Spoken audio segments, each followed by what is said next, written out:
Hi guys, it is I, Pi, and welcome to my video. So today we're back with the Lolita Wardrobe Challenge, and today will be part 6. So we're almost about halfway through the challenge, and just a bit of forewarning, I would be removing certain challenges and actually doing them in a separate video, but you'll find out more in my next video when I actually do reach the prompts that will be featured in individual videos. But today we have a few more prompts. I believe the last prompt I stopped at was number 15, which was my favorite detail, and you can check that out in my previous video. So today, the next prompt will be number 16, which is the most difficult item to track down. So for me personally, I do not actually actively search down dresses on my wish list. I just kind of browse around, and when I do see dresses that I want, I will see if the price is fair, and if it's a good deal, then I'll just definitely go ahead and just purchase it. So some of the dresses that I've actually just casually browsed around and got was like British Bear, which I got off Yahoo Japan auctions. And I was just casually browsing and I noticed that it was actually for a very good deal. It was on auction. So I was really praying that the price will not be bumped up so high. And surprisingly, it was still within my range, even though the price did actually go up significantly towards the end of the auction. And I ended up winning the bid, and therefore I actually got it. So another dress that I was just browsing online and actually chanced upon was one of my recent purchases, which was Chocolate Quartet. And I actually was browsing, I think, on either Frill or Yahoo Japan auctions again. And I actually came across this dress being sold by a second-hand shop. And it was not an auction, it was just a purchase now. So I actually went ahead and actually purchased it. And the thing about buying from these kind of sites is that they do not ship to you directly overseas. You do actually have to go through Tenso or Bai, and they will just forward it to the warehouse, and the warehouse will forward it to you. So yep, that's pretty much how I bought the two dresses, which was to reach out to them to purchase the auction. You do not actually purchase it yourself. You actually just inform Tenso or Bai that you would like to purchase this listing, and then just go ahead and do so. And they will just purchase it for you, forward it to their warehouse, and then they'll just forward it to you after that. So that's how I just went ahead and bought those two dresses.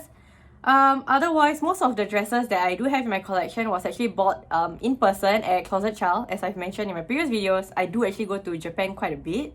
And whenever I go to Japan, I stop by as many Closet Child outlets as I can.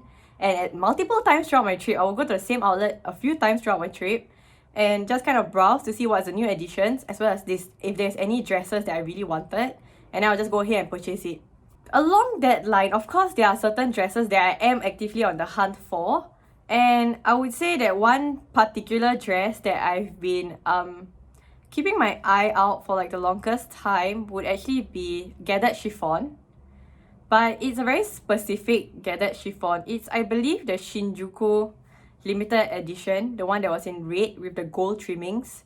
I'll insert a picture of it over here so you can kind of see what I'm talking about. So I've been hunting this dress quite on and off a few times. So whenever I'm I'm in the mood to buy a dress, I'll just search for this dress first to see if anyone's selling it for a decent price. But surprisingly, no.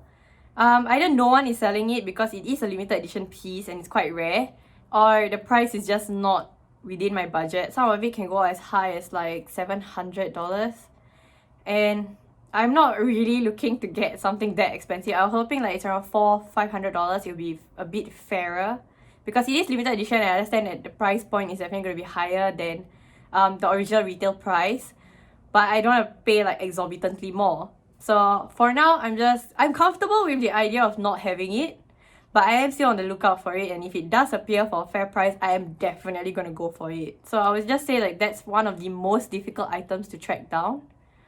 Yeah. Let me know what are some of your difficult items to track down and see if I can try to help you keep an eye out for these items, because I do actually browse the secondhand online shops quite a bit.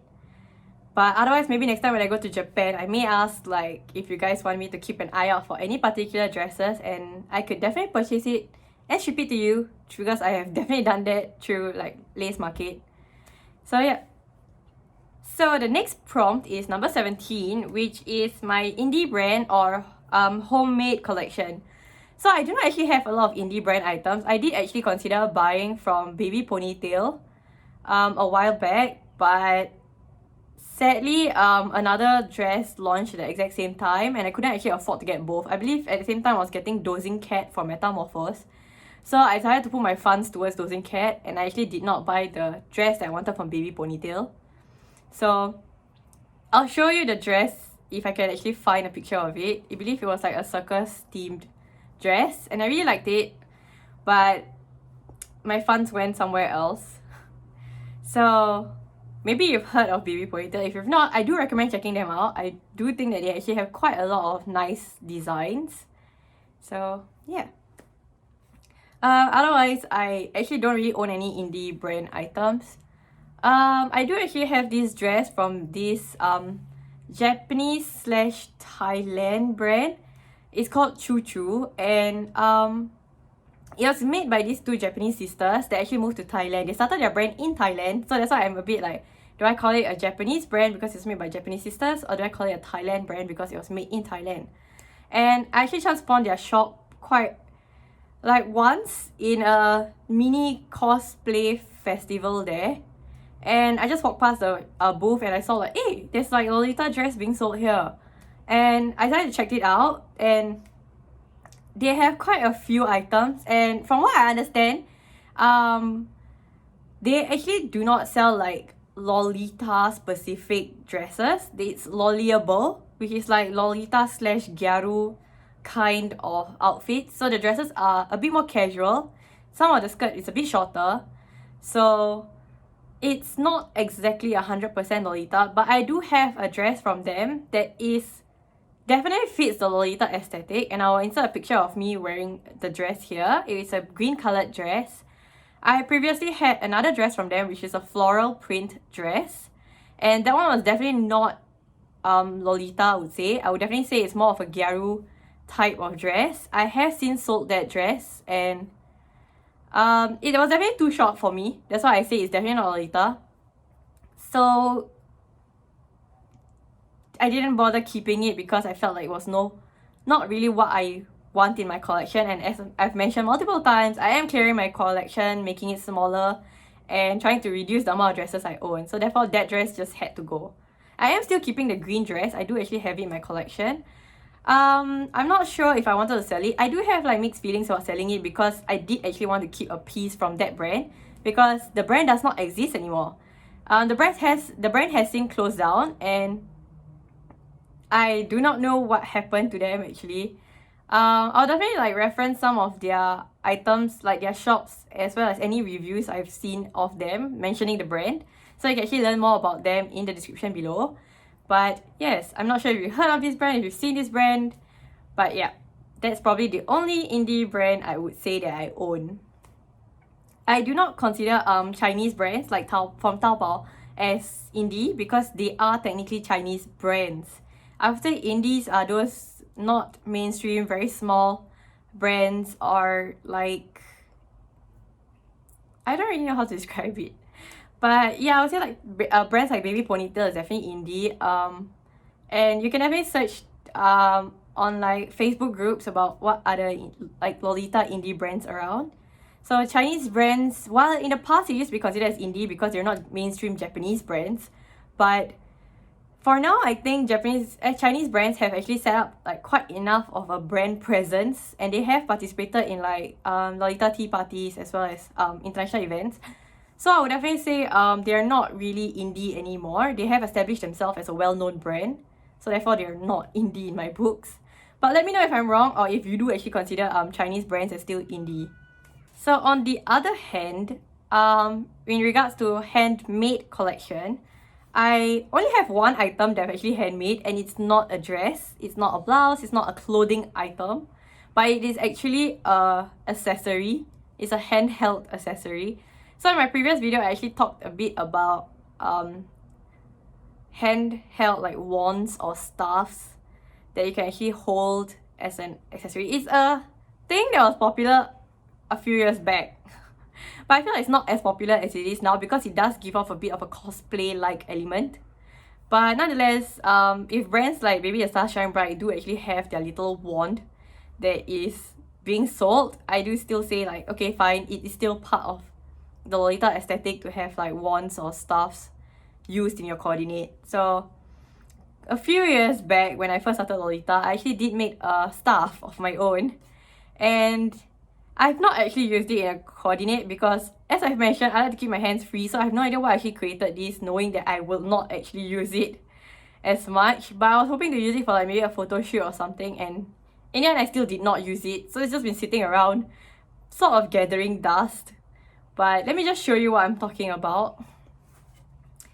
So here is the item. It's as you can tell, it's supposed to be a Queen of Hearts staff, and it was supposed to be with a Queen of Hearts coordinate that I had planned, but in the end I never actually used it, and I've actually sold the dress which was actually Wonder Queen.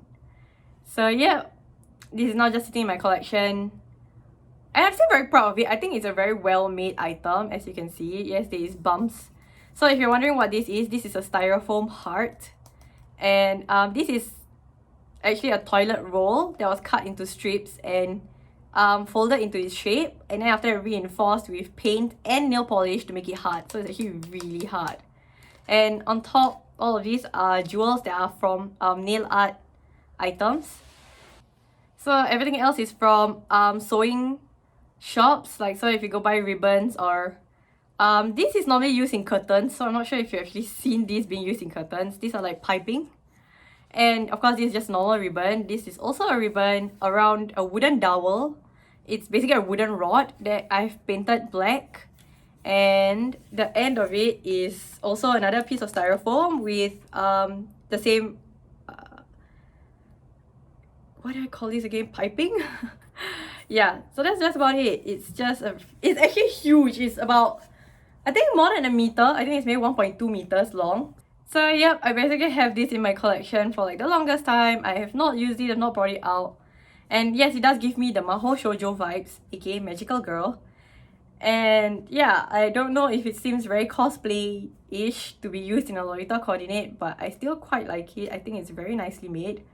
And I'm going to keep this in my collection till I actually decide what to do with it. So yeah, that's my only handmade item that I have. So the next prompt is number 18, which is your most versatile item. So for me, the most versatile item I own has got to be these hair accessories. So I have this in quite a few colors. They're exact same. So let me just take one out. So it looks like this. And it's just a very simple hair accessory. I bought it in multiple different colors, as you can see. I bought it in red, pink, and this is off-white or white. And I do intend to actually buy this in more colors because this is the most versatile hair accessory I own. It goes with almost every single coordinate, and I just use it in so many ways, so many coordinates. It just adds just enough to your hair that it just looks nicer overall. So like, this definitely goes in my coordinate right now, but I already am using the if you didn't know what I'm wearing, I'm actually wearing Luminous Sanctuary today, and this is the matching hair bow. But this actually works very well with my outfit today, and I could definitely add it here if I wanted to. So yeah, I basically swear by these hair accessories. I will try and find the link below and add it in so you can just check it out. But I bought it so long ago. It was one of the first few things I bought off Taobao. It's definitely from a handmade shop. I don't remember if it was Fox Cherry or something else, but it's just so easy to use in every single coordinate. And white definitely goes with a lot of things. So the other few colors that I mentioned was pink and red, because I do have quite a lot of red dresses, as I mentioned before. And I also do have quite a few pink dresses. So overall, it just made everything really easy to style, and just add this in and done. You're settled. I do not actually like wearing hairbands that much because it does give me a headache, especially if I'm wearing a wig. Plus a hairband is kind of overkill. So it just crushes my head and I'll just get a headache after it. But this is just a very light accessory that you just add to your hair and then done. You can also definitely use it as like a collar pin, but I have not really done that because most dresses do actually come with their own ribbons, so I didn't actually have a need to add such a pin for collar use. Otherwise, I would say like certain of my blouses definitely are very versatile, because if you do get a good blouse, just one good blouse, you're set for every single JSK. I mean, yes, you should be like getting a few different blouse because like you can use different blouses, different coordinate. But if you get one blouse that works really well for you, it's like a set deal for you and you could definitely use it in almost every single JSK that you own. For me, it's always a high collar white blouse that I have. For me, I personally just love high collar blouses a lot more than those normal flat collars, because high collar just makes it so much easier. You can just add a ribbon to your neck and you're done. I do not actually wear like necklaces with my Lolita coordinates. I don't like it. I just can't really find the right necklace to go with a coordinate, so I just do not wear necklaces at all. And high collar blouses just take that problem away from me as well, because I just need to put a ribbon or a tie, a necktie or whatever, and I'm done. My neck is dressed enough so it doesn't look too out of place. So yes, a high collar white blouse is just the perfect blouse for me that goes with every single JSK I own. So yeah, I almost wanted to say wigs are the most versatile item, but honestly, you do not need a wig to complete your coordinate. You could just use your normal hair. I just personally do not think my normal hair is suitable for Lolita, but that's... A lot of people argue that there's no such thing because the hair is just hair. But I don't know. You let me know your thoughts about it and we can have a little discussion about it, because I don't know, maybe I'm just weird. But I do prefer wearing wigs with Lolita. I just feel like it completes the outfit a little bit more. But yes, that's about it for today's video. And I will catch you guys in the next one. Bye!